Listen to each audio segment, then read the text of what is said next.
ఇప్పుడు పెద్దవాళ్ళు ఎక్కువ పెద్ద వయసు ఉన్నవాళ్ళు జనరల్‌గా గురక పెడుతుంటారు ఎక్కువ మంది. అంటే అది వాళ్ళలో కామనేనా? లేదంటే వాళ్ళకి కూడా ప్రాబ్లమ్ ఉన్నట్టా? సేమ్ ఇందాక మనం చెప్పుకున్న క్రైటీరియా. గురక పెడుతూ బ్రీతింగ్ ఆపేస్తున్నట్టయితే గనక అది జబ్బు. గురక రాత్రంతా పెట్టినా సరే బ్రీతింగ్ ఆపకపోయినా ఆక్సిజన్ శాతం రక్తంలో ఆక్సిజన్ శాతం తగ్గకుండా ఉన్నట్టయితే గనక వారికి ఏ విధమైనటువంటి హాని ఉండదు. అలానే కానీ సౌండ్ బాగా ఎక్కువ వచ్చి ఇతర కుటుంబ సభ్యులకు ఇబ్బంది కలుగుతున్నప్పుడు వారి ఆరోగ్యం దెబ్బతినకుండా వీరికి ట్రీట్మెంట్ ఇవ్వాల్సి ఉంటుంది. అది కూడా చాలా ఇంపార్టెంట్. కుటుంబ సభ్యుల ఆరోగ్యం కూడా ఇంపార్టెంట్. ఇప్పుడు ఇందాక మీరు చెప్పినట్టు డైవోర్స్కి కారణాలు భార్య నుంచి అంతేకాదు మిగతా తల్లి తండ్రి కూడా పక్క రూమ్లో పడుకున్న వాళ్ళకు కూడా గోరక అనిపించి వాళ్ళ నిద్ర లేకపోతే వాళ్ళకి నిద్ర వాళ్ళ లేకపోవడం వల్ల ప్రాబ్లం మళ్ళీ ఆరోగ్యం పాడవుతుంది. మనకి మినిమం 6 గంటల నిద్ర కావాలి. 6 గంటల నిద్రలో కనీసం 1 గంట నుంచి గంటన్నర గాఢ నిద్ర ఉండాలి. అలా గాఢ నిద్ర లేకపోతే 8 గంటలు పడుకున్నా వేస్ట్. ఇది మన మర్నాడు ఉదయం మన ఆరోగ్యం బాగుండాలి, మన శరీరం బాగా ఉండాలి అంటే గాఢ నిద్ర కనీసం గంట సేపు ఉండాలి. నాకు ఆ పర్టికులర్ టైం ఏమన్నా ఉంటుందా సార్? ఈ టైం నుంచి ఈ టైం వరకు అట్లేం లేదు. అయితే ఒకటి స్లీప్ సైకిల్ అని రిథమ్ అని ఒక్కొక్కరికి ఒక్కలా ఉంటుంది. అంటే కొంతమందికి సాయంత్రం 9ంటికి రాత్రి 9ంటికి పడుకుని ఉదయం 6ంటికి లేవడం హ్యాపీగా అనిపిస్తుంది. 5ంటికి కూడా లేవడానికి హ్యాపీగానే ఉంటుంది. కొంతమంది రాత్రి 2ంటి దాకా పని చేయగలరు, కానీ ఉదయం 8ంటికి లేవలేరు. ఇంకా వాళ్ళ దాన్ని బట్టి ఒక బాడీ సైకిల్ అనమాట. వాళ్ళకి ఎట్లా అలవాటు అయితే అట్లా. ఇప్పుడు సార్ ఈ గురకకి మనం ఇన్ టైంలో ట్రీట్మెంట్ తీసుకోకపోతే ఎలాంటి కాంప్లికేషన్స్ వస్తాయి? ఆ లిస్ట్ అంతా చెప్తే మన ప్రేక్షకుల్ని భయపెట్టినట్టుగా ఉంటుంది. కానీ మీరు క్వశ్చన్ అడిగారు కాబట్టి నాకు చెప్పక తప్పదు. గురక వల్ల ఫస్ట్ సింపుల్ కాంప్లికేషన్ అనుకుంటే ఒకటి మెమరీ తగ్గుతుంది. రెండవది ముఖ్యంగా చిన్నపిల్లల్లో నేర్చుకునే శక్తి తగ్గిపోతుంది. స్కూల్ పెర్ఫార్మెన్స్ తగ్గుతుంది.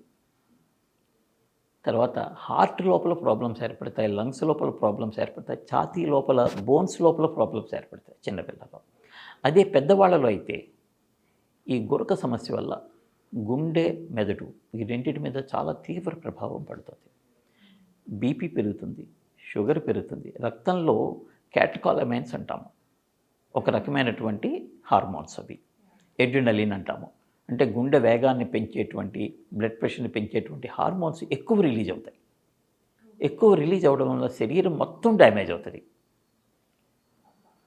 ఇవి కాక ఆక్సిజన్ తగ్గినప్పుడు గుండె లోపల ఉన్నటువంటి కండరాలు ఆక్సిజన్ లేక కొద్దిగా రక్త ప్రసరణ తక్కువైనా సరే తట్టుకోలేక కండరాలు చనిపోయే ప్రమాదం ఉంటుంది.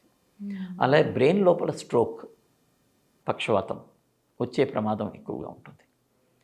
ఇవన్నీ కాకుండా sudden death is also one of the complication of obstructive sleep apnea. అంటే చక్కగా నిద్రపోతుంటాడు, బాగా మంచి నిద్రపోతు, చాలా హెల్తీగా ఉన్నాడు, ఏ ప్రాబ్లం లేదు, షుగర్ లేదు, బీపీ లేదు, హార్ట్ అటాక్ లేదు, సడన్ కార్డియక్ అరెస్ట్, సడన్ గురక వల్ల ఆక్సిజన్ తేడాలు వచ్చి గుండె కొట్టుకునే వేగం బాగా విపరీతంగా పెరిగిపోవడం లేదా బాగా తగ్గిపోవడం ఏదన్నా జరగచ్చు.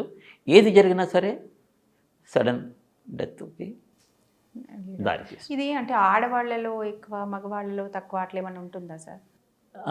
అంటే మన ఇండియాలో మగవాళ్ళలో ఎక్కువగా ఉంది, కానీ విదేశాల్లో చూస్తే ఆడవాళ్ళలో మగవాళ్ళలో రెండిట్లోనూ కూడా కామన్ ఈక్వల్గానే ఉంటుంది. అంటే అట్లా ఏమన్నా జెండర్కి రిలేషన్ కాదు, మన ఆహారపు అలవాట్లు కొంత రీజన్. మనం తీసుకునే మగవాళ్ళు ముఖ్యంగా ఈ ఆల్కహాల్ తీసుకుని, ఆల్కహాల్తో పాటు నాన్ వెజ్ తీసుకుని, ఎక్కువ ఆయిలీ ఫుడ్స్ తీసుకున్నప్పుడు వెయిట్ పెరగడం వల్ల ఒక రీజన్. ఈ రీజన్ ఆడవాళ్ళలో లేదు కాబట్టి, తక్కువ కాబట్టి ఆడవాళ్ళలో కొద్దిగా తక్కువ.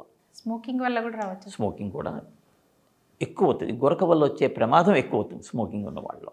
రిస్క్ పెరుగుతుంది, కాంప్లికేషన్స్ రిస్క్ పెరుగుతుంది దానివల్ల. సో ఇప్పుడు ఎట్ ప్రజెంట్ ఓకే, మీరు ఒకటి సిపాప్ మెషిన్ ద్వారా అది హ్యాండిల్ చేయడం ఒకటి చెప్పారు, అవసరమైతే సర్జరీ. ఈ సర్జరీస్లో కూడా ఏమన్నా అంటే కొత్త టెక్నిక్స్ వచ్చాయా సార్? ఇప్పుడు చాలా రకరకాల టెక్నిక్స్ ఉన్నాయమ్మా. అన్నిటికంటే ఈజీగా లేదా మంచి రిజల్ట్ వచ్చేది ఏంటంటే ఎక్స్పాన్షన్ స్ఫింక్టర్ ఫెరింగోప్లాస్టీ అంటాము. నోస్ లోపలైతే సెప్టోప్లాస్టీ, టర్బినేట్ రిడక్షన్, టర్బినోప్లాస్టీ అంటాము. అలాగే ఏ జబ్బు ఉంటే దానికి సరి చేసుకోవాలి. సైనస్ ఉంటే సైనస్ ఆపరేషన్. నోటి లోపల కొండ నాలికని పెద్దదైతే దాన్ని చిన్నది చేస్తాం. ఎపిగ్లాటిస్ పెద్దదైతే దాన్ని చిన్నది చేస్తాం. ఇక్కడ టెక్నాలజీ కంటే ముఖ్యం ఏంటంటే ఏ కారణం వల్ల గురక వస్తుంది అన్న కారణాన్ని ఐడెంటిఫై చేసి దాన్ని సరిచేయడం వల్ల మంచి ఫలితాలు సాధిస్తాం.